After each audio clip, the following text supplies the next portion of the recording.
Cerita rakyat Jawa Bali, calon arang atau calon arang, banyak diceritakan dari mulut ke mulut atau folk literatur kepada anak-anak. Selain itu juga, calon arang banyak dikisahkan kembali dalam berbagai genre seperti sentra tari, drama, dan lain-lainnya. Sosok calon arang dalam kisah tersebut adalah merupakan perwujudan seorang janda jahat, tukang teluh, dan berubah menjadi Lea. Pada suatu masa di kerajaan Daha yang dipimpin oleh Raja Airlangga, hidup seorang janda yang sangat bengis. Ia bernama Calon Arang. Ia tinggal di Desa Girah, Kecamatan Gurah, Kediri, Jawa Timur, Indonesia. Calon Arang adalah seorang penganut sebuah aliran hitam, yakni kepercayaan sesat yang selalu mengumbar kejahatan memakai ilmu gaib. Ia tinggal di Desa Girah, Kecamatan Gurah, Kediri, Jawa Timur, Indonesia. Calon Arang adalah seorang penganut sebuah aliran hitam, yakni kepercayaan sesat yang selalu mengumbar kejahatan memakai ilmu gaib. Calon Arang mempunyai seorang putri bernama Ratna Manggali. Selanjutnya, secara singkat kali ini kita mengunjungi situs Calon Arang yang terletak di Desa Girah, ditemani warga kesaksian cerita ini. Lebih serunya, jangan lupa pemirsa ya, klik tombol berlangganan subscribe. Selamat menyaksikan. Bisa diceritakan Pak tentang situs cerita rakyat ya Pak ya? Kita mengambil sisi dari cerita rakyat, dari sosok dari calon arang.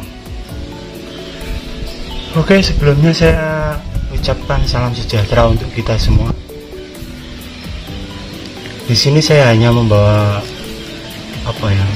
menceritakan apa yang saya pahami dan cerita rakyat lah. Jadi nggak usah diambil hati kalau memang ada kekeliruan. Tapi bila memang ada kekeliruan, mohon dikoreksi.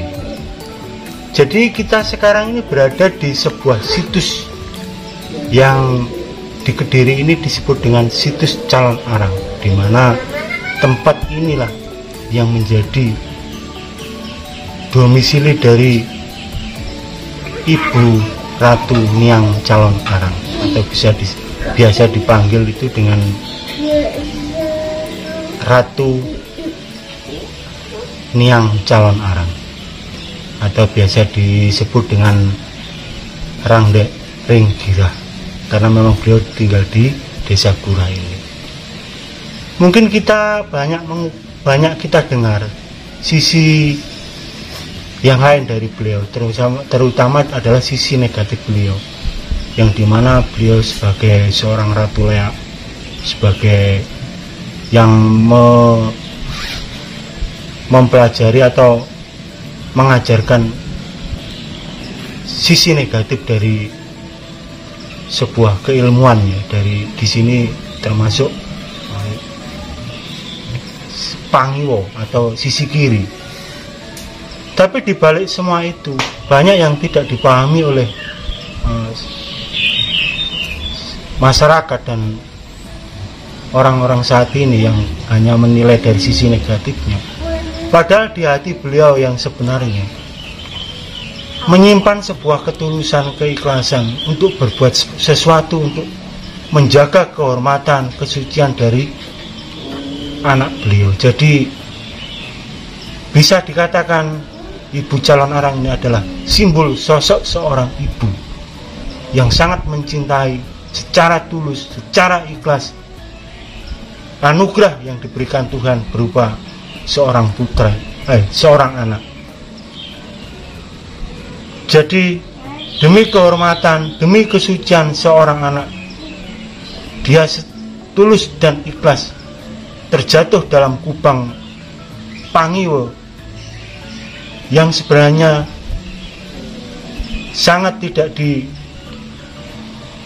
diinginkan oleh beliau sendiri, tapi karena keadaan yang memaksa demi menjaga kehormatan seorang anak, maka muncul naluri seorang ibu untuk melindungi anak yang dianugerahkan kepada beliau. Maka dengan segala cara akhirnya beliau terjatuh di dalam sisi panggil. Tapi bisa dikatakan bukan sebuah baik atau jelek yang kita nilai, tapi di dalam dunia ini memang ada dua unsur yang harus melengkapi. Ya mungkin posisi beliau ada di sisi kiri, tapi tidak berarti kiri itu adalah jelek. Tetapi dua warna yang harus saling melengkapi, seperti halnya simbol yin dan yang. Bila tidak ada putih, hitam pun tidak akan ada. Seperti halnya tidak akan ada yang namanya gelap bila tidak ada terang. Dan posisi beliau yang dalam posisi gelap ini sering identik disebutkan beliau sebagai sosok yang jahat.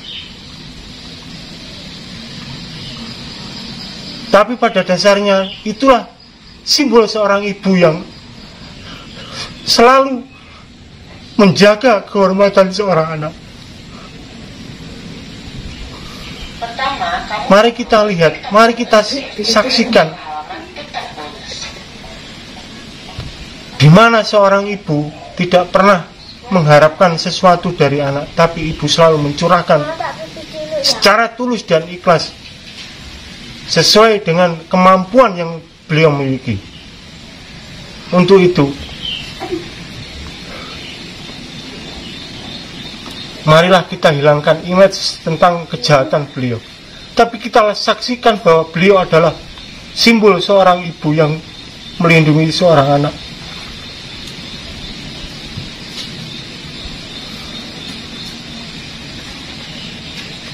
Terkadang memang sejarah tidak harus ditulis sesuai dengan kenyataan.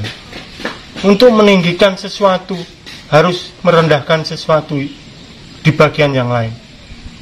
Tapi tidak berarti sesuatu yang rendah itu tidak bernilai. Mari kita lihat, kita buktikan sejarah tetap menulis dari rahim beliau. Pujangga-pujangga besar yang ada di tanah Jawa dan Bali terlahir. Jadi alam menjadi saksi bahwa beliau bukanlah sosok hitam yang kita kenal, tapi beliau memang ada untuk melengkapi dari semesta ini. Hitam dan putih bukan baik. Mari kita menilai sesuatu bukan dari baik dan buruk, tapi melihat sesuatu dari sisi kanan dan kiri, hitam dan putih, bahwa semua saling melengkapi. Tidak ada yang jelek, tidak ada yang buruk. Semua ada untuk saling melengkapi dan saling memenuhi agar kehidupan alam ini terus berputar. Karena tanpa itu kehidupan alam ini pun akan berhenti. Mungkin hanya sebatas itu yang bisa saya sampaikan. Tapi dari pengorbanan beliau yang tulus suci, pada tulus dan ikhlas ini, pada akhirnya mengantarkan beliau pada akhir kesucian di akhir kehidupan beliau. Terima kasih. Mungkin saya tidak banyak yang saya sampaikan. Bila ada salah dan tidak tepatnya dari apa yang saya sampaikan di sini, di situs ini, semoga akan diluruskan. Terima kasih. Salam sejahtera untuk kita semua. Om Swastiastu. Om Swastiastu. Om Santi Santi Santi Om. Kang, ngapunten ya. Bisa ditanya lagi ya Kang? Di sini kan banyak struktur ya Kang, atau tinggalan ya Kang, dari segi umpak-umpak atau dan juga batu lumpang ya Kang. apakah situs ini memang diperkirakan atau dugaan dari cerita rakyat Kediri kan ya, ini memang peninggalan dari calon arang tadi? Untuk mengulas tentang keberadaan benar tidaknya dari situs ini, kita tidak bisa memberi jawaban pasti ya. Karena yang tahu dan yang jelas itu adalah pihak-pihak terkait seperti BPJB yang tentunya akan didasari oleh sumber-sumber primer, sumber-sumber yang valid untuk menjelaskan atau memastikan bahwa tempat ini memang situs dari calon arang. Tapi kenapa di sini bisa orang di sini menyebut ini sebagai situs calon arang? Karena di desa Girah inilah dulu beliau memang tinggal, maka disebut dengan Rangda ing Girah, artinya seorang janda yang hidup di desa Girah ini. Berarti calon arang itu bukan ratu dari Raja Airlangga kan? Dari keturunan dari Raja Airlangga bukannya? Bukan. Kalau menurut cerita yang saya dengar, artinya ini bukan sesuatu yang valid ya. Ratu calon arang itu dia memang tinggal di wilayah Kediri yang saat itu dalam masa pemerintahan Raja Airlangga. Jadi dalam konteks ini antara Prabu Airlangga dan Ratu Niang Girah, Ratu Niang calon arang ini tidak ada hubungan apa itu? Terah dari kerajaan? Iya, terah, enggak. Yang pasti enggak. Karena memang berarti sosok dari Ratu calon arang sosok yang berbeda gitu. Berarti cerita yang tadi itu cerita rakyat. Sosok dari Ratu calon arang itu dari masyarakat biasa, Mas? Ya enggak juga. Beliau kalau tidak salah yang saya dengar, beliau dari Trah Brahmana. Berarti dari Trah Brahmana. Kalau orang Bali bilang itu gimana ya? Kayak pendeta gitu ya, Kang? Iya. Jadi di sini berbeda dengan Prabu Airlangga gitu. Jadi artinya berbeda trah. Berarti masanya ini bukan sesuatu yang masa Airlangga kan? Ya, tapi beliau memang hidup di masa Airlangga. Mau gitu ya. Ya itu keterangan dari cerita rakyat. Kang Sukat juga nge-YouTube ya Mas ya. Ini kita kolaborasi dengan Kandangan TV dan juga Narendra Sila. Kita di situs calon arang Desa Sukorejo, Kecamatan Ngurah, Kabupaten Kediri, Jawa Timur, Indonesia. Kang matur suwun nih informasinya. Om Swastiastu Kang.